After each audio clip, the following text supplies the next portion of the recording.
नमस्कार, मी प्रसन्न जोशी. माझा विशेषमध्ये आपल्या सगळ्यांचं स्वागत. टोल मुक्त करणार, टोल मुक्त करता येणार नाही. पाकिस्तानला धडा शिकवणार, पाकिस्तानबरोबर मैत्री करायला पाहिजे. ब्लॅक मनी, काळा पैसा भारतात आणता येणार नाही. नेताजी सुभाषचंद्र बोसांसंदर्भातल्या फाईल्स आम्ही जाहीर करणार, जाहीर करता येणार नाही. असं सारखं एकीकडे एक सांगायचं त्याच्यानंतर दुसरं सांगायचं हा प्रकार भाजपचा बघायला मिळालेला आहे. 6 महिन्यांपूर्वी सत्ता स्थापनेपूर्वीचा भाजप, 6 महिन्यानंतर सत्तेत आल्यानंतरचा भाजप, केवढा मोठा फरक पडलेला आहे. आणि त्याच्याचमुळे या सरकारला आता मोदी सरकार नव्हे तर काँग्रेस म्हणते यू-टर्न सरकार. खरोखरच या आरोपामध्ये तथ्य आहे का? आपण चर्चा करणार आहोत आणि यावर चर्चा करण्यासाठी आपल्यासोबत आहेत काँग्रेसची भूमिका मांडण्याकरता राजीव सातव, काँग्रेसचे खासदार. पुण्याहून आपल्यासोबत आहेत अविनाश धर्माधिकारी, सामाजिक राजकीय घडामोडींचे विश्लेषक. आणि आपल्यासोबत इथे स्टुडिओमध्ये आहेत आम आदमी पार्टीच्या नेत्या अंजली दमानिया. आणि काही क्षणांमध्ये आपल्यासोबत शायना एनसी असतील भाजपची बाजू मांडायला. सगळ्यांचं स्वागत. सगळ्यात आधी आपण सातवांकडे जाऊयात. राजीवजी, आज ती तुमची पुस्तिका पण काढलेली आहे, अजून आमच्याकडे महाराष्ट्रात उपलब्ध झाली नाहीये, पण एक सार सांगा, काय तुम्हाला का वाटते मोदी सरकार नव्हे यू-टर्न सरकार? हे मोदी सरकारचाच नुसता विषय नाही, राज्यातला आणि केंद्रातल्या सरकारचा बद्दलचं आपण घेतलं पाहिजे की हे दोन्ही यू-टर्न सरकार आहेत. फडणवीसांनी सांगितलं होतं आपद धर्म नाही, शाश्वत धर्म नाही, राष्ट्रवादी सोबत विवाह करणार नाही नाही नाही. एका महिन्यापूर्वी सांगितलं आणि एका महिन्यानंतर त्याच्यात बदल झाला. ज्या पद्धतीनं काळ्या धन आणण्याच्या संदर्भात यांनी 2 वर्ष रान माजवलं. अण्णा हजारेंची मदत घेतली, रामदेव बाबांची मदत घेतली. 100 दिवसामध्ये काळा पैसा आणू, एकेका भारतीय नागरिकाच्या खात्यात 15-15 लाख रुपये जमा करू असं मोदींनी लोकसभेच्या निवडणुकीच्या आश्वासनात सांगितलं. आता लोकांनी खाते काढले. आता 1 पैसा, मागच्या 6 महिन्यामध्ये 1 नवा पैसा भारतामध्ये या लोकांना आणता आला नाही. राजनाथ सिंगांनी सांगितलं 100 दिवसात पैसा आणू, नितीन गडकरींनी सांगितलं पैसा आणू, जावडेकरांनी सांगितलं पैसा आणू. 6 महिन्यामध्ये एक नवीन स्टेप सुद्धा या संदर्भात झाली नाही. सुप्रीम कोर्टानं त्या संदर्भात त्यांना फटकारलं. ज्या पद्धतीची भूमिका त्यांची काळ्या पैशाच्या संदर्भात राहिली, पाकिस्तानच्या संदर्भामध्ये मोदी सांगायचे की पाकिस्तान आक्रमण करतोय आणि मनमोहन सिंगांचं सरकार मौन धरून बसलेलं आहे. चायना या भारताकडे आक्रमण करतोय, लाल डोळे काढतोय आणि मनमोहन सिंगांचं सरकार मौन धरून बसलेलं आहे. आणि 56 इंचाची छाती पाहिजे म्हटली होती. मागच्या 6 महिन्यापासून या देशाला 56 इंचाची छाती मिळाली. या 56 इंचाच्या छातीनं असं झालं की पाकिस्तानचे पंतप्रधान भारतात आले, त्यांना चांगली बिर्याणी खायला घालण्यात आली, त्यांच्या आईला साडी देण्यात आली, चायनाच्या राष्ट्रपतीला अहमदाबादला बोलवण्यात आलं, ढोकळा खायला घालण्यात आला. त्या बदल्यात 200 पेक्षा जास्त वेळा पाकिस्ताननं या देशामध्ये सीज फायरचं उल्लंघन केलं. 20 किलोमीटरच्या आसपास चायना आपल्या भारताच्या भूमीमध्ये घुसला आणि आम्हाला कुठेही आम्ही दिलेली आश्वासनं आणि त्याचा यू-टर्न याचा कुठेही मोदी सरकारला काही वाटत नाही. हे यू-टर्न सरकार आहे. गेल्या 6 महिन्यामध्ये या देशाला फसवण्याचं काम या सरकारनं केलेलं आहे. आम आदमी पार्टीच्या अंजली दमानिया सुद्धा आपल्यासोबत आहेत. अंजलीजी, आज आम आदमी पार्टी आणि केजरीवालांनी सुद्धा साधारण त्यांच्या फेसबुक अकाउंट आणि सोशल नेटवर्किंग वरती सुद्धा टीकाच केलेली आहे. याच लाईनवरती यू-टर्न शब्द नाही वापरलेला, पण तुमची पण हीच भावना आहे? नाही, यू-टर्न सरकार तर आहेच आहे, पण या व्यतिरिक्त जर आज आपण बघितलं म्हणजे जे युपीए करत होतं आणि ते आम्ही होऊ देणार नाही, आम्ही याच्या विरुद्ध लढू असं म्हणणारं भाजप सरकार आज पुन्हा तेच करते. म्हणजे आता सातव म्हणाले ते सोडून आज जर आपण बघितलं की त्यांनी आधी सुरुवातीला म्हणे आम्ही छोटी कॅबिनेट काढू आणि आमच्या कॅबिनेटमध्ये अतिशय जितके कमी लोक असतील पण we will give maximum governance, exactly. आणि मग कुठे गेले यांचा मॅक्झिमम गव्हर्नन्स? आज युपीए मध्ये 67 लोक होते, यांच्या ह्याच्यात 66 आहेत. पहिल्या 2 वर्षात युपीए सरकारमध्ये 67 लोक होते, यांच्या ह्याच्यात आता 66 झाले. म्हणजे एक्सपॅन्शन तुम्ही इतक्या पटकन करता. आणि मला ह्या सगळ्या चिल्लर गोष्टींबद्दल बोलायचं नाहीये. मला काळजी अशी वाटते की जे गंभीर विषय आहेत, आज आपण बघितलं हर्षवर्धन बीजेपी मधला सो कॉल्ड क्लीन फेस, त्यांना बदललं जातं, त्यांच्याऐवजी आणलं जातं जे.पी. नड्डांना. आणि कोण हे जे.पी. नड्डा? तर ते जे.पी. नड्डा ज्यांनी एम्सचे जे संजीव चतुर्वेदी आहेत त्यांना म्हणजे जे काढून टाकण्याबद्दलचं रेकमेंडेशन लेटर पाठवणारे हे जे.पी. नड्डा आज तिथे येतात हेल्थ मिनिस्टर म्हणून आणि हर्षवर्धनना काढून टाकण्यात येतं. त्याचं दुसरं कारण असं दिलं जातं की म्हणे गुजरातमधली एक मोठी जी टोबॅको लॉबी आहे त्या टोबॅको लॉबीला हे टॅक्सेस हर्षवर्धन टॅक्सेस वाढवणार होते म्हणे येणाऱ्या बजेटमध्ये, तर ते त्यांना नुकसानदायक होईल म्हणून हर्षवर्धनला काढून टाकलं. मग कुठे गेली तुमची ती क्लीन इमेज? तुम्ही भ्रष्टाचार मुक्त भारत करणार आणि त्यासाठी काँग्रेस मुक्त देश असावा असं म्हणणारं आणि ओरडणारं सरकार आज कुठे गेलं? म्हणजे मला जी काळजी वाटते ती छोट्या छोट्या मुद्द्यांबद्दल नाही वाटत, पण मला या मोठ्या मोठ्या मुद्द्यांबद्दल नक्कीच गंभीर म्हणजे अतिशय खूप खूप काळजी वाटते. म्हणजे आज तुम्ही अडाणींचा इश्यू, अंबानींचा इश्यू जो आम्ही आम आदमी पार्टीने अनेक वेळा घेतला, मुद्दा त्यातला असा की मुंद्रा SEZ मध्ये 8,400 हेक्टर जमीन ही आज अडाणींना सरकार झाल्याबरोबर 2 महिन्यात देण्यात येते, अंबानींना 4,500 हेक्टर देण्यात येते. म्हणजे काय चावटपणा चाललाय काय हा? म्हणजे छोट्या छोट्या, परत मी म्हणते की त्या छोट्या मुद्द्यांबद्दल बोलण्यात काही अर्थच नाहीये. आपण जे बोलायचे हेंडरसन ब्रुक आणि भगत रिपोर्ट जो होता तो टेबल करू, राजनाथ सिंग अगदी ओरडत होते. FDIचा जो मुद्दा होता, FDI मल्टीब्रँड, त्याबद्दल मी एक युट्यूबचा व्हिडिओही बघितला होता ज्याच्यात सुषमा स्वराज डान्स करत होत्या. का तर फक्त FDI येऊ नये त्याच्या विरोधात एक आंदोलनात. त्या अक्षरशः म्हणजे म्हणताना मला एक अतिशय लाजिरवाणं वाटतंय. पण असं सगळं केलेलं असताना आज तुम्ही 2 कंपन्यांना FDI सुरू करू देता. डिफेन्स मधले FDI तुम्ही 26 वरनं 49% नेता.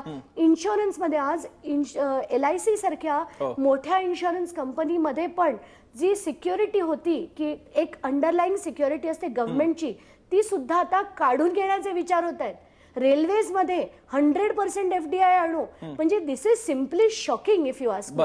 आपण धर्माधिकारींकडे जाऊया. धर्माधिकारीजी 2 प्रकारे भूमिकेतला बदल बघता येऊ शकतो. तुम्हीच एक भूमिका जाहीर करता आणि ती बदलता, याच्यामध्ये भूमिकेचा बदल म्हणून बघता येऊ शकतं. पण दुसऱ्याची एक भूमिका ती आम्ही नाकारतो आणि म्हणून आम्ही सत्ता सुद्धा मिळवतो, आम्ही तो राजकारणाचा मुद्दा म्हणून वापरतो आणि नंतर त्याच भाषेमध्ये आम्ही बोलू लागतो जसे काँग्रेसवाले बोलत होते. मग या भाजपच्या सरकारला युटर्न सरकार म्हणायचं नाही तर काय म्हणायचं? आपल्या चर्चेतला पहिला सगळ्यात मी म्हणेन महत्त्वाचा मुद्दा आहे सरकारच्या कारभाराची कठोर चिकित्सा झालीच पाहिजे. आणि ती कठोर चिकित्सा केवळ विरोधी पक्ष या नात्याने, केवळ काँग्रेस असं नव्हे तर यांनी सत्तेत येताना लोकांना काय काय सांगितलं आणि ते सत्तेत आल्यापासून काय काय करतायत यावर एक जनशक्तीचा म्हणतोय मी, तो अंकुश असण्याची की तुम्ही उत्तरदायी आहात आणि तुम्ही विचारणाऱ्या शक्ती आहेत, तेव्हा हे आत्ताच आपलं चाललंय ते पण उत्तम हे व्हायलाच पाहिजे. आता जे अनेक मुद्दे आहेत ते आपल्याला चर्चेत सगळे एकत्र घ्यायचे आहेत का एकेका मुद्द्याविषयीचं भाष्य, हे जर आपण चर्चेची पद्धत ठरवायला हवी. तसं काय विरोधी पक्षा नात्याने काँग्रेसचं कर्तव्यच आहे लोकशाहीतलं की सरकारच्या कारभारावर टीका आणि शक्यतो फक्त टीकाच करायची. तूर्त इथे कोणी भाजपचा प्रवक्ता नाही, ते कधी यायचे त्याची मी वाट बघतोय, कारण सरकारची बाजू मांडण्याचं काम त्यांचं आहे. आपल्या समोर असलेल्या चर्चेंमधले जर वेगवेगळे मुद्दे आपण घेतले तर मला आता चर्चा सुरू करताना 2 ठळकपणे म्हणायचे. एकीकडे आधी सत्तेत असताना काँग्रेस जे करत होती, काँग्रेस जे बोलत होती तेच आज भाजपचं सरकार जर बोलत असेल तर मला वाटतंय भाजप आणि काँग्रेस दोघांनाही बोलायला तोंड नाहीये. म्हणजे त्या अर्थाने काँग्रेसचा प्रवक्ता सुद्धा भाजपच्या त्या निर्णयांवर टीका नाही करू शकणार. उदाहरणार्थ या सगळ्या चर्चेमधला सगळ्यात मी म्हणेन महत्वाचा आणि ज्यावर सरकार आणि व्यक्तिशः सुद्धा पंतप्रधान म्हणून नरेंद्र मोदींची प्रतिमा पणाला लागली तो मुद्दा काळ्या पैशाचा आहे. सत्तेमध्ये असताना काँग्रेस जर काळ्या पैशावर म्हणत होता आणताच येणार नाही, नावं सांगता येणार नाहीत वगैरे वगैरे, आणि त्यावर टीका झाली त्यावेळी भाजपनी पण केली. एवढंच नव्हे तर निवडणुकीच्या काळात भाजप म्हणत राहिलं सरकार आलं तर 100 दिवसात आम्ही आणू. मग आता जर सत्तेत आल्यानंतर भाजपचे प्रतिनिधी म्हणायला लागले नाही नाही असं आहे, मग सुप्रीम कोर्टाने यादी द्यायला सांगितली, तर मी म्हणतोय की तो लोकशाहीचा एक प्रकारचा मोठा घात आहे. याचा अर्थ हा होतो की सत्तेत असताना काय बोलायचं आणि विरोधात असताना काय बोलायचं हे डायलॉग ठरलेत, फक्त पक्ष आणि त्यांच्या भूमिका बदलतात. तर माझं म्हणणं आहे की तो लोकशाहीचा आणि जनतेचा मोठा पराभव आहे. आता मी हे म्हणू इच्छितो सुरुवातीला की नव्याने सत्तेत आलेल्या कोणत्याही सरकारला आपले पाय मजबूत करणे, समजा आधीच्या सरकारची धोरणं बदलून नवी व्यवस्था जागेवर आणणे याला एक पुरेसा काळ दिला पाहिजे. आजपर्यंत मानलं गेलं लोकशाहीतला संकेत आहे पहिला 100 दिवसाचा हनीमून पिरियड. तर आता टीका करणाऱ्या काही शक्तींनी 100 दिवसांची वाटच पाहिली नाहीये. काही दिवसात विचारणं चालू केलं, कुठे आहेत अच्छे दिन, कुठे आहेत, हेच का ते अच्छे दिन वगैरे वगैरे. म्हणजे या सरकारला पहिले 100 पण मिळालेले नाहीत. आता 6 महिने झाले हा काळ आहे का नाही, 6 महिने तर सरकारचा परफॉर्मन्स विचारला जाणार आहे. सरकारला सुद्धा दरवेळी हे म्हणून चालणार नाहीये की आधीचे 68 वर्ष काँग्रेस सत्तेत होतं, तुम्ही आम्हाला 6 महिन्यात काय विचारणं चालू करताय. त्याला इंग्लिशमध्ये शब्द रचना आहे each issue on its own merit. तर मी पहिले 2च इश्यूवर अगदी थोडक्यात म्हणून पहिलं माझं हे भाष्य थांबवतो. काळ्या पैशाचा आपण प्रश्न घेऊयात. मला आपल्या चर्चेमध्ये म्हणायचं आहे की भाजप काय म्हणतंय आणि काँग्रेस काय म्हणतंय, त्यावेळी काय म्हणले आणि सत्तेत असताना काय म्हणले, विरोधात का असताना, ह्याच्या निरपेक्ष मला म्हणायचं आहे की ही देशासमोरची गंभीर समस्या आहे, देशाला धोका असलेली समस्या आहे. मी ठामपणे म्हणतोय की देशाच्या भवितव्याला धोका निर्माण करेल इतका भयानक काळा पैसा देशात आणि बाहेर सुद्धा वावरतोय. तेव्हा पक्षांच्या भूमिकेव्यतिरिक्त मूळ सत्य आहे की तो शोधला गेला पाहिजे, दोषींना शिक्षा झाली पाहिजे आणि विदेशात लपलेला जर देशाच्या विकास प्रक्रियेत आला तर पुढल्या साधारण 3 ते 5 वर्षात आपण चीनच्या तोडीस तोड विकास करू. तेव्हा काळा पैसा आलाच पाहिजे. मग मी चर्चा सुरू करताना म्हणालो की या मुद्द्यावर पंतप्रधानांचं पणाला लागलं, ह्याचं कारण मला सुद्धा लक्षात आहे, मी आणून देतोय लक्षात. पंतप्रधान झाल्यानंतर सुद्धा स्वतः पंतप्रधान नरेंद्र मोदी म्हटले की आम्ही तुम्हाला एकदा शब्द दिलाय, आम्ही त्याला पक्के आहोत, मुझपे भरोसा करो, हे शब्द आहेत त्यांचे. मी म्हणेन सरकारला वेळ द्यायचा झाला, ही गुंतागुंतीची आहे तर वेळ जरूर देऊ. समजा नंतर मला वाटतं चर्चेमध्ये मी ते काळ्या पैशाचे काही कायदेशीर मुद्दे मांडीन की जर सरकार सिरियस असेल, कमिटेड असेल तर तो निश्चितपणे बाहेर काढता येणारच आहे. पण तुम्हाला मला सगळ्यांना माहिती आहे की सगळ्याच पक्षांचं राजकारण काळ्या पैशावर चालतं. तर या याद्यांमध्ये कोणी समजा भाजपची नाव वर आली तर काय घ्या असं म्हणून हे काही हात आखडतं घेणारं चाललेलं आहे का. मी ऑन बॅलन्स म्हणेन की एकूण मिळून हे सरकार युटर्न सरकार आहे का, तर आता काँग्रेसला म्हणू दे, पण किमान म्हणजे ह्या सरकारला अजून थोडा वेळ तरी आपले शब्द खरे करायला दिला पाहिजे, मग निष्कर्ष काढले पाहिजे. कदाचित जर का एका दुसऱ्या निर्णयापुरता हा मुद्दा उपस्थित झाला असता तर कदाचित एवढा सवंग विषय आला पण नसता. पण नुसतं काँग्रेस पुरता नाहीये, तुम्ही ग्राफिक्स मध्ये सुद्धा बघू शकता आपल्या आम्ही किती मुद्दे दाखवलेले आहेत. आधार कार्ड असेल, इन्शुरन्स मधलं FDI असेल, महाराष्ट्रामध्ये टोल्ड बंदी असेल, राष्ट्रवादीसोबत न जाणं असेल किंवा केंद्रामध्ये सुभाषचंद्र बोसांच्या फाईल्स ओपन करणं असेल, प्रत्येक मुद्द्यावरती तुम्ही तेच मुद्दे सांगतात की जे काँग्रेस सांगत होते. मग जर का त्या अडचणी तेव्हा सुद्धा होत्या आणि त्या तुम्हाला कळत होत्या, मग आता तेच कारण ही तुमचा डिफेन्स कसा काय असू शकतो. ब्रेक नंतर आपण शायना कडे जाणार आहोत. छोटासा ब्रेक, पाहत राहा ABP माझा.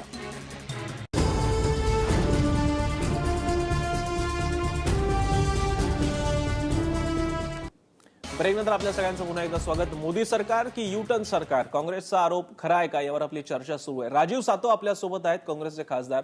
राजीवजी, जी टीका तुम्ही करता युटर्नची, एका वेगळ्या अर्थानं म्हटलं तर काँग्रेसच्याच निर्णयांना एन्डॉर्स केलेले भाजपनं, त्यामुळे तुमच्या टीकेला तुम्ही घेताय तरी कसं. म्हणजे एका अर्थानं उलट ते काँग्रेसचे निर्णय वर उचलून धरतायत, तीच लाईन पुढे कंटिन्यू करतायत, मग तुम्ही कंटिन्यू करतायत, मग तुम्ही आरोप कशाबद्दल करताय. आमचं सांगणं हे आहे की तुम्ही संसदेमध्ये प्रकाश जावडेकरांनी, रविशंकर प्रसादांनी, त्यानंतर बीजेपीचे पूर्वीचे राष्ट्रीय अध्यक्ष राजनाथ सिंगांनी संसदेच्या फ्लोअरवर ह्या सगळ्या मागण्या केलेल्या होत्या. तुम्ही निवडणुकीच्या प्रचारामध्ये या सगळ्या मागण्या केल्या आणि तुम्ही सांगितलं की आम्ही 100 दिवसात पैसा परत आणू. मग तुम्ही आता जनतेची माफी मागणार आहात का की आम्ही तुम्हाला फसवलं, आम्ही 100 दिवसामध्ये पैसा आणू शकत नाही. तुम्ही ज्या जे आश्वासने दिली लोकांसमोर त्या सगळ्या आश्वासनांपासून तुम्ही आज दूर चाललेले आहात आणि त्यामुळं जनतेची तुम्ही माफी मागितली पाहिजे. काँग्रेसचा हा स्टँड होता. आता सर म्हटले ते बरोबर आहे, आमचा स्टँड तो होता, आम्ही त्या स्टँड पासून बदललो नाही. पण ह्यांनी ज्या पद्धतीनं लोकांना फसवण्याचं काम केलं. आता प्रसन्नजी सांगा, राज्यामध्ये एवढा मोठा दुष्काळ आहे, मुख्यमंत्री 2-2, 3-3 वेळा मंत्रिमंडळ विस्तारासाठी दिल्लीत येतात, पण राज्याच्या दुष्काळाच्या मागण्या घेऊन आजपर्यंत केंद्र सरकारकडे पत्र पाठवण्यात आलेलं नाही, असं केंद्र सरकारनं 2 दिवसापूर्वी सांगितलेलं आहे. मग राज्याच्या दुष्काळासाठी तुम्हाला वेळ मिळत नाही, राज्यातले प्रश्न तुम्हाला मांडण्यासाठी वेळ मिळत नाही. तुम्ही LBT पासून लांब सरलात, टोल पासून लांब सरताय. ज्या पद्धतीचं तुम्ही दुष्काळाच्या बाबतीत सिरियस नाही. नाही, पण मग प्रत्येक राजीवजी मुद्दा जर तुमचा आता धरला, मुद्दा काय? काँग्रेस आता 370 काय म्हणणार? काँग्रेस आता काय म्हणणार की एलबीटी हटवा असं काँग्रेस आता म्हणणार आहे आमचं सांगणं का? एक इन्शुरन्स मध्ये 49% इन्व्हेस्ट एफडीआय नको असं आता काँग्रेस म्हणणार आहे का? आम्ही आमच्या मुद्द्यापासून बाजूला सरकलेलो नाही. आमचं मागणी ही आहे की बीजेपीनं या राष्ट्राची दिशाभूल केलेली आहे, लोकांची दिशाभूल केलेली आहे आणि जनतेची त्यांनी माफी मागितली पाहिजे. मागचे अनेक वर्ष यांचा 370 कलम रद्द झालं पाहिजे अशी मागणी होती. 6 महिन्यापूर्वी सुद्धा मोदींनी आणि सुषमा स्वराजांनी सांगितलं की 370 कलम रद्द झालं पाहिजे. बीजेपीच्या मॅनिफेस्टोमध्ये समावेश होता लोकसभेच्या. आता जम्मू काश्मीरच्या निवडणुका आल्या, 370 कलम बद्दल चर्चा सुद्धा हे करायला सरकार तयार नाही. त्याच्याबद्दल एक शब्द यांनी टाकला नाही. तुम्ही का नाही मांडणार हा मुद्दा? येतील काँग्रेस का नाही मांडत हा मुद्दा? मग उचलत का नाही हा मुद्दा? विंटर सेशनमध्ये का नाही आमचा तो उचलत? मुद्दाच नव्हता. मुद्दा हा बीजेपीचा होता. मुद्दा बीजेपीचा होता. आमचं सांगायचा मुद्दा आहे की बीजेपी जी भूमिका घेते ती निवडणुकीच्या आधी विरोधी पक्षात एक भूमिका असते आणि सत्ताधारी पक्षामध्ये एक भूमिका असते. यांचा एक चेहरा दाखवायचा आहे आणि एक चेहरा करण्याचा आहे आणि त्यांनी देशाची आणि राज्यातील जनतेची माफी मागितली पाहिजे, ही आमची मागणी आहे. बरं, मला थोडं दिल्ली सेंट्रिक हा मुद्दा वेगळ्या प्रकारे फिरवून घेता येईल. अंजलीजी, दिल्लीमध्ये जे मुद्दे मांडले होते भाजपनं, ज्याच्याबद्दल त्यांनी टीका केली होती केजरीवालांबद्दल की तुम्ही कसं आम्हाला 100 दिवसात वीज मुक्त काय, भारनियमन मुक्त दिल्ली कशी दिली नाही वगैरे वगैरे. आता ते जे काही दावे दिल्लीकरांसाठी करतायत, तुम्हाला आपला ते एक मॉडेल म्हणून दाखवता येईल की बघा केंद्रामध्ये त्यांनी जसे युटर्न घेतले दिल्लीमध्ये पण तेच करणार आहेत?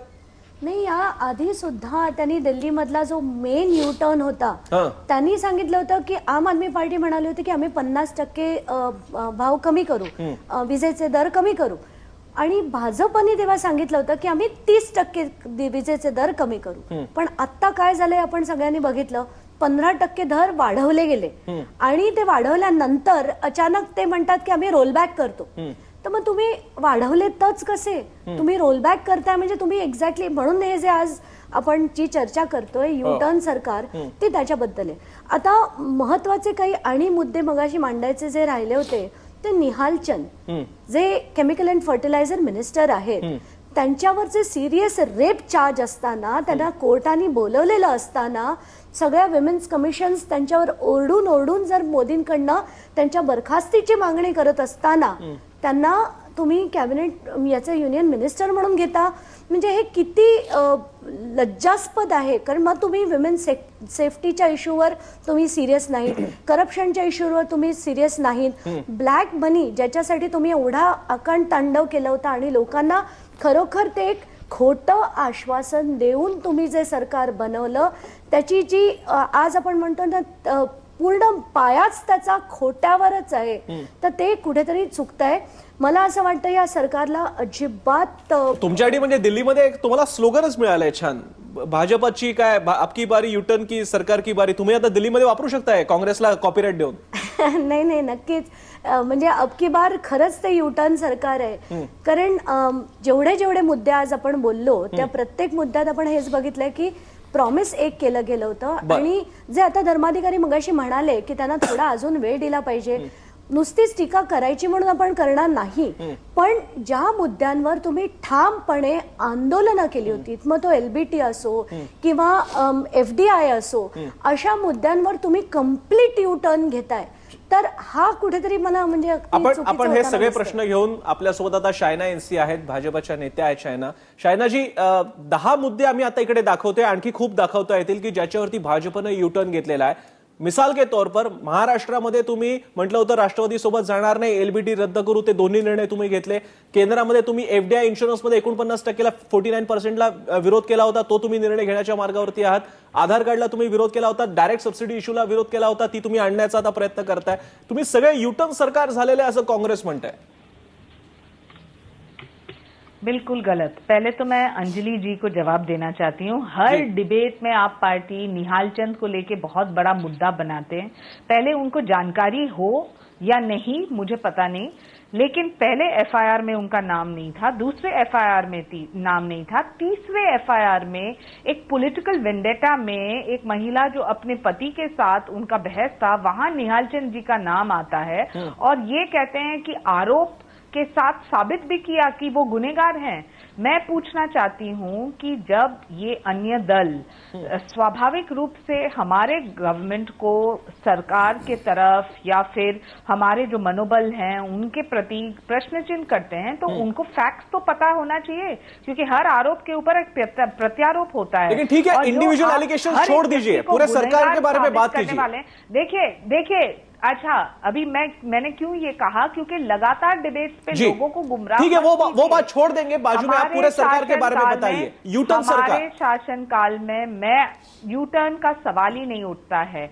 एफडीआई की जरूरत है इंश्योरेंस में, जो आप चाहते हैं कि हर एक नागरिक आत्मनिर्भर हो, हर एक नागरिक की राहत मिले और प्रगति हो। जहां तक सवाल ये उठता है कि क्या किया है हमने, एलबीटी हो या बहुत सारे ऐसे पॉलिसीज, मुझे लगता है कि हमारे फाइनेंस मिनिस्टर ने स्पष्ट किया है, तो भी लगातार हर डिबेट पे चालू होता है कि काला धन को आप 100 दिन में वापस लाने वाले थे। हमने कहीं नहीं कहा कि 100 दिन में, हमने कहा कि 100 दिन में प्रोसीजर चालू होगा। जो एसआईटी घटित हुआ, जो ट्रीटीज है अन्य, शायना जी अभी आपने रिकॉर्ड ऑन रिकॉर्ड कहा आपने कि ऐसा आपने दावा नहीं किया था कि 100 दिन में ब्लैक मनी वापस लाओगे। राजू सातो काय म्हणायचं तुम्हाला? आपको समझना पड़ेगा कि समय लगता है, और जो शासन ने 10 साल में कांग्रेस की सरकार ने कुछ नहीं की, वहाँ वो हमारे प्रति प्रश्न सरकारमध्ये आल्यावर काळा पैसा आणू असं राजनाथ नाही आणला तर आम्हाला फाशी द्या असंही म्हटलं होतं. अरे तुम्ही काय केलं 10 वर्षामध्ये ते तुम्ही सांगा. सांगितलेलं आहे 100 दिवसामध्ये पैसा आणू म्हणून. आता तुम्ही तुमच्या राष्ट्रीय अध्यक्षाचं सुद्धा तर कबूल करायचं नाही, कारण ते राष्ट्रीय अध्यक्ष नाहीत आणि त्यांना तुम्ही बाजूला केलेलं आहे. म्हणून राजनाथ सिंगांचं ऐकायचं आमचं काही म्हणणं नाही. मी राजीवजी मी थोडंसं थांबवतो तुम्हाला. शायनाजी एक 2-3 पिन पॉइंटेड तुम्हाला मुद्दे सांगतो. राजीवजी एकच मिनिट प्लीज. शायनाजी 2-3 मुद्दे आहेत. आधारला तुम्ही विरोध केला होता, ती तुम्ही योजना पुढे नेताय. तुम्ही एफडीआयला विरोध केला होता 49%ला, ते पुढे नेताय. डिफेन्समध्ये सुद्धा तुम्ही तेवढ्याच प्रमाणात तो एफडीआय आणताय. तुम्ही उदाहरणार्थ आणखी एक उदाहरण, नेताजी सुभाषचंद्र बोस यांचे क्लासिफाईड डॉक्युमेंट्स लोकांपर्यंत आणू असं सुद्धा तुम्ही म्हणाला होतात. आता तुम्ही तेच कारण देताय जे काँग्रेस देत होतं की बाजूच्या राष्ट्रांबरोबर आपले संबंध बिघडतील नेबरिंग कंट्रीज बरोबर. मग हेच तुम्ही सगळे, हा युटर्न नाही तर काय म्हणायचं याला? ये यूटर्न नहीं है। पहले मैं प्लीज स्पष्ट करूं, हमारे सिस्टम में इतने सारे लकूनाज हैं। आधार को ही आप लीजिए, क्या हम चाहते हैं कि हर एक नागरिक की जिंदगी में परिवर्तन लाए, बदलाव लाए, और ये पब्लिक स्पेंडिंग आखिर में अंत में आदमी को मिले, हर एक व्यक्ति जो भारत में रहता है उनको मिले, तो हम जरूर सोचेंगे कि कैसे हम पॉलिसीज को, थोड़े ऐसे पॉलिसीज हैं जो एग्जिस्टिंग हैं जिनमें इम्प्रोवाइजेशन करके हम लोगों तक लेके जाना चाहते हैं। बहुत सारे ऐसे पॉलिसीज हैं जहां परिवर्तन लाने की आवश्यकता है, इसलिए हमने टेक्नोक्रेट्स हो या ब्यूरोक्रेट्स हो या हमारे नेतागण के साथ चर्चा सोच समझ के किया है। आप हमेशा ये सवाल उठाते हैं कि आपने तो एफडीआई के खिलाफ बोला था, लेकिन एफडीआई डिफेंस में हो या रेलवेज में हो एक हकीकत है। क्या हम चाहते हैं कि इंफ्रास्ट्रक्चर प्रोजेक्ट जल्द से जल्द, कांग्रेस भी तो यही तो चाहती थी, कांग्रेस भी यही तो बात कर रही थी। देखिए, लेकिन कांग्रेस ने किया नहीं। कांग्रेस के पास 10 वर्ष का मौका था, ब्लैक मनी को भी लेके वो लगातार हमारे प्रति, जब हम एक सक्रिय रूप से देख रहे हैं कि एसआईटी घटित करके ये नाम, जहां 250 नाम ने तो कबूल किया है कि उनके पास है, जब फाइनेंस मिनिस्टर स्वयं कहते हैं कि हमारे मजबूरियां क्या है, जो हम फ्रांस और स्विट्जरलैंड के बाहर जाना चाहते हैं अन्य देश के तरफ, तो हम देखना चाहेंगे कि हमारे सिस्टम में जो कॉन्फिडेंशियलिटी क्लॉज है उसके प्रति हम देखें कि ज्यादा से ज्यादा लोग ये एम्बिट में आए और वो पैसा सरकार को मिले। तो आपको हमारी आपत्ति समझ में नहीं आ रही है, तो सिर्फ टिप्पणी करने के लिए ये कहना कि शायना जी यही तो बात थी, महाराष्ट्र में एलबीटी रद्द किया जाए ऐसी मांग आपके गोपीनाथ मुंडे जी करते थे, बाकी के भी नेतागण करते थे। आज ऐसा वक्त आ रहा है कि आप ही बात कर रहे हो, आपके भी चंद्रकांत पाटिल बात कर रहे हैं कि जब तक टोल की पूरे प्रोजेक्ट की कीमत वसूल नहीं होती, कॉस्ट वसूल नहीं होती, टोल बंद नहीं होगा। ये तो सिंपल सा लॉजिक था, कांग्रेस भी यही तो बात कर रही थी। लेकिन आपको देखना है कि हमारे स्टेट की परिस्थिति क्या है, डेफिसिट क्या है। जो आप स्टेट चलाना चाहते हैं तो क्या आपको सक्रिय रूप से सही फैसले नहीं लेना चाहिए, या हम इमोशनल होने वाले हैं हर एक चीज को लेके? मैं मानती हूं कि सरकार में आपने भरोसा दिखाया, तो प्लीज हमें एक मौका दीजिए। ये हर 100 दिन में आप एक टेस्ट करेंगे, हर 6 महीने में आप एक रिपोर्ट कार्ड देंगे। आप जब शिक्षा करने जाते हो या स्कूल में पढ़ते हो तब भी आपके 1 साल में ही होता है रिपोर्ट कार्ड। यहाँ जो सरकार ने 10 साल में कुछ नहीं किया उनके प्रति आप एक क्लीन चिट दे रहे हैं और यहाँ लगातार ऐसे पेश कर रहे हैं कि जैसे हमने। मैं शायना जी आपके पास वापिस आता हूं, हमारे पास वक्त है, काफी वक्त है हमारे पास। धर्माधिकाऱ्यांकडे फक्त जाऊन येऊया। धर्माधिकारी जी आता उत्तर दोन्ही प्रतिपक्ष आणि प्रतिपक्ष दोन्ही समोरासमोर आहेत, आता तुमचं काय म्हणणं आहे? तेच रिझन्स देत आहेत की जे काँग्रेस एकेकाळी देत होती? आपण एकेका स्पेसिफिक मुद्द्याबद्दल घेतलं तर एक विधान आता समजा प्रसन्न तुम्ही आता म्हणाला त्याच विधानाने घेऊ की हे सरकार आधी काँग्रेसने जे केलं तेच करते, तर मला वाटतं की इतकं सरसकट विधान करता येईल असं नाही। बरं, हे सरकार अनेक गोष्टी वेगळ्या करतंय, नव्या करतंय, त्या व्हायला सरकारला वेळ दिला पाहिजे। पण काही मुद्द्यांवर असं आहे का की सत्तेत आल्यानंतर भाषेत थोडा बदल वाटतोय, तर कदाचित हा काळा पैसा, सुभाषबाबूंचा विषय याच्यावर मी शक्यतो त्यातल्या प्रत्येक एकेका मुद्द्यावर थोडं अगदी एकेका ओळीत म्हणतो। एफडीआयचा मुद्दा घ्या, काँग्रेस काय म्हणतं भाजप काय म्हणतं याच्या निरपेक्ष एफडीआय देशाच्या हिताचा आहे। एफडीआय देशामध्ये आलं पाहिजे, त्यामुळे आपल्या देशाचा करंट अकाउंट डेफिसिट कमी होणार आहे, अर्थव्यवस्था सुधारणार आहे, फुल स्टॉप। त्यामुळे हे सरकार जर एफडीआय आणण्याची धोरणं घेत असेल तर ती योग्य आहेत। आधीची 10 वर्ष काँग्रेसच्या काळामध्ये आर्थिक सुधारणांचा कार्यक्रम अडखळून पडला होता आणि जेवढी एकमेव आर्थिक सुधारणा काँग्रेसनी केली तेवढ्या बाबतीत प्रत्यक्ष कृती काहीच घडली नाही। तर एफडीआय देशाच्या हिताचे आलं पाहिजे। ब्लॅक मनी समजा निवडणूक प्रचाराच्या काळांमध्ये भाजपचे नेते म्हटलेले आहेत आणू 100 दिवसात वगैरे, माझं म्हणणं आहे 100च्या जागी 200 पाहायला काय पाहिजे की हे सरकार सिन्सिअरली त्याच्यावर पावलं उचलताना दिसतंय का। म्हणजे सुप्रीम कोर्ट, काश्मीर तुमच्या आवडीचा आणि अभ्यासाचा विषय आहे। काश्मीरमधल्या फुटीरतावाद्यांबरोबर आता भाजप जात आहे, दहशतवाद्यांना तिकीटं दिली जात आहेत, या मुद्द्याबद्दल काय म्हणाल आपण? हो, ऍक्च्युअली प्रसन्न चांगला विषय काढला हा। उलट सार्वजनिक मीडियातल्या संवेदनशील मुद्द्यांचं भान ठेवून मी म्हणतो ह्यावर की 370चा विषय आता न काढणे ही भाजपची पॉलिटिकल स्ट्रॅटेजी आहे आणि मी म्हणतोय की ती आता जम्मू काश्मीरची स्थिती लक्षात घेता स्ट्रॅटेजी योग्यच आहे। भाजपच्या नेत्यांनी विधान केलंय की 370च्या मूळ मुद्द्यावर भाजपच्या मांडणीत बदल नाहीये, पण ही निवडणूक विधानसभेची आहे, तिच्या समोर आम्ही विकास हा मुख्य कार्यक्रम ठेवतो। तर मी ते वाक्य पुन्हा आलं तरी म्हणतोय की ती स्ट्रॅटेजी टॅक्टिकचा मुद्दा निघतो। तो इथे वारंवार उल्लेख पाकिस्तान गोळीबार मैत्री होतो। या सरकारने पाकिस्तानला चांगला झणझणीत धडा शिकवेल अशी उलटी पावलं घेतलीत। मी एकच सगळ्यात मोठा मुद्दा त्या बाबतीतला सांगतोय, सीमेवर आपल्या सैन्यावर जेव्हा गोळीबार होतो तेव्हा आपल्या सैन्याला अशी बंधनं आहेत की गोळीबाराला ताबडतोब उत्तर द्यायचं नाही, झालेला गोळीबार बेसला रिपोर्ट करायचा आणि तिकडून ऑर्डर आली तर द्यायचा। या सरकारने आपल्या सैन्याचे हात मोकळे केलेत आणि सांगितलं की पलीकडनं गोळीबार झाला तर गोळीबाराला गोळीबाराने उत्तर द्या। चीनच्या घुसखोरीबद्दल बोललं जातं, तर चीनचे राष्ट्रपती इथे असताना ते जे काय झोपाळ्यावर बसले असतील पंतप्रधान, पण त्यांच्या बरोबर स्पष्ट शब्दात समोर पंतप्रधानांनी चीनच्या राष्ट्रपतीला मी म्हणेन सुनावला हा शब्द वापरतोय आणि राष्ट्रपती इकडे असताना अजून तिकडे चीनमध्ये आदेश गेले की सैन्य परत गेले पाहिजे। म्हणजे कुरापती चालू आहेत, पण निदान हे सरकार विदेशाकडनं शत्रूंकडनं होणाऱ्या या प्रकारच्या कुरापती ऐकून घेईल असं नाही, एवढी तर पावलं दिसतात। सुभाषबाबूंबद्दल थोडंसं बोल, मुद्दे कायम बरेच असतात। प्रश्न तुमच्याच लक्षात असेल की ऐन 19 ऑक्टोबरच्या संध्याकाळीमुळे आपल्या स्टुडिओत बसून मी बोललो होतो की राष्ट्रवादीचा पाठिंबा घेण्याची भाषा जर भाजपचं सरकार करायला लागलं तर तो विश्वासघात हा मी शब्द वापरला होता की जनादेशाचा, पण तो राज्याचा विषय, तो जो मुद्दा आपल्या चर्चेत आला, ऑफकोर्स 100% युटर्न पेक्षा गंभीर गोष्ट आहे ती की तुम्ही भ्रष्टाचाराला संरक्षण देणे। मी तुलना तुमच्याही प्रसन्न व्यक्तिशः सुद्धा लक्षात असेल, मी म्हणालो होतो की 8 डिसेंबरला दिल्ली विधानसभेचे निकाल येताना केजरीवालनी काँग्रेसच्या पाठिंब्यावर सरकार बनवायची भाषा करणं जितकं चूक होतं तितकंच आता राज्यामध्ये भाजप आणि राष्ट्रवादीच्या पाठिंब्यावर सरकार बनवू हे चूकच होतं।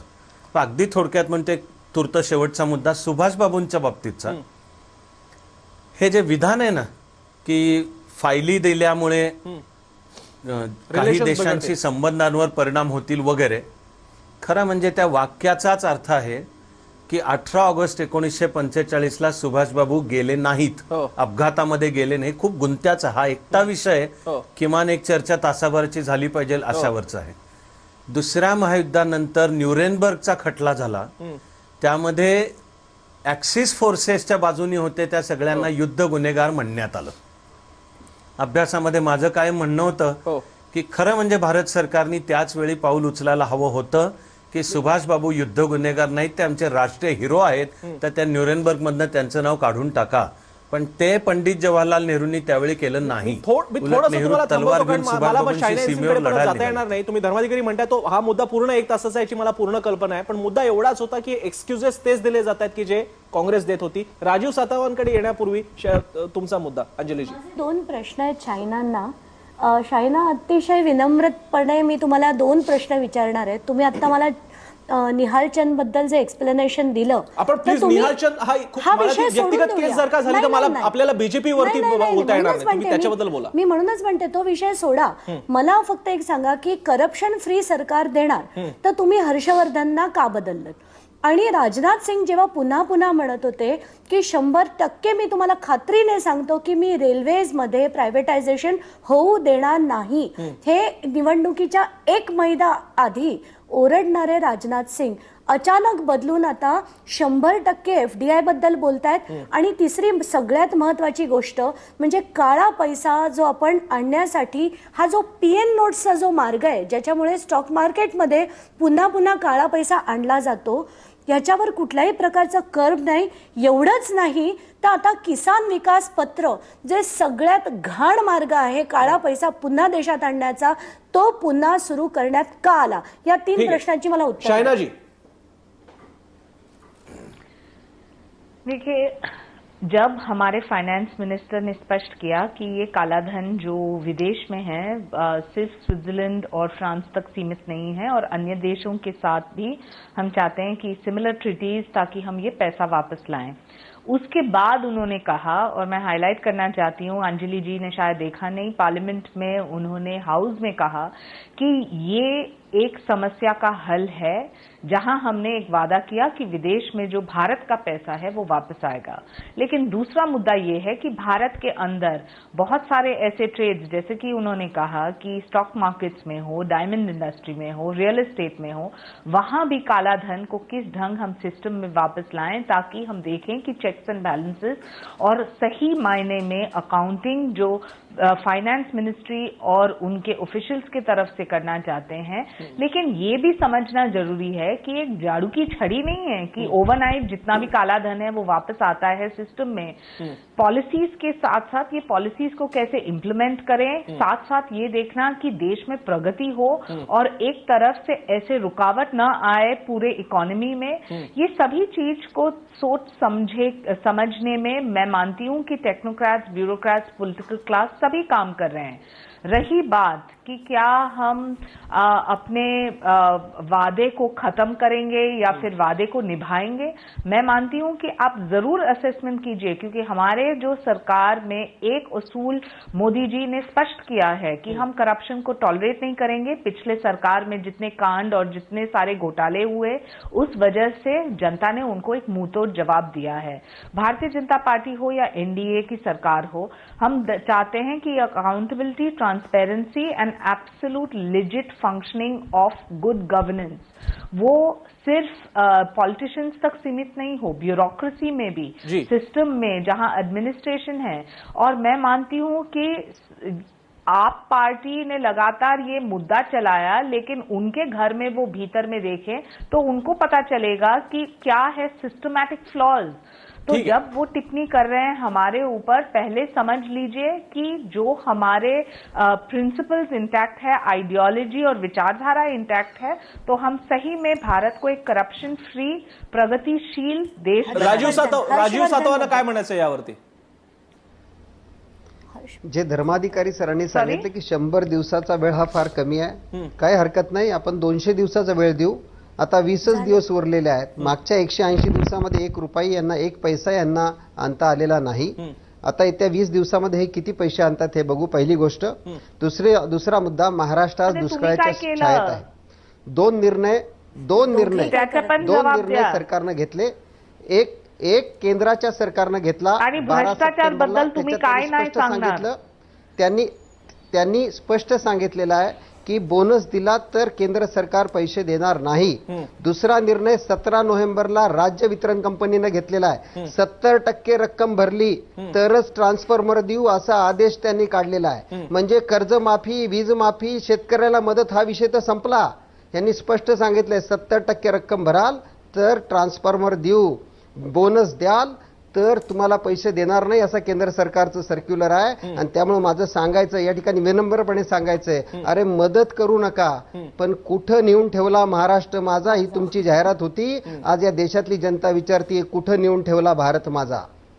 अपन एक प्रश्न घेणार आणि त्यानंतर अंजलि दमानी यांची कमेंट घ्यायची है. मैं आपको ही पूछ रहा हूं, मैं शाइना जी आपको ही पूछ रहा हूं, आज आपकी पूरी मेजॉरिटी होते हुए भी उसके बावजूद अगर आप बोल रही हो कि हमारी सिचुएशन को भी समझा जाए जनता द्वारा, मीडिया द्वारा, तो जो माइनॉरिटी गवर्नमेंट था जिसको अलायंस गवर्नमेंट हमने देखा यूपीए 1 और 2, आप कांग्रेस को वो सहूलत नहीं दे रही हो जो चाहती हो खुद के लिए.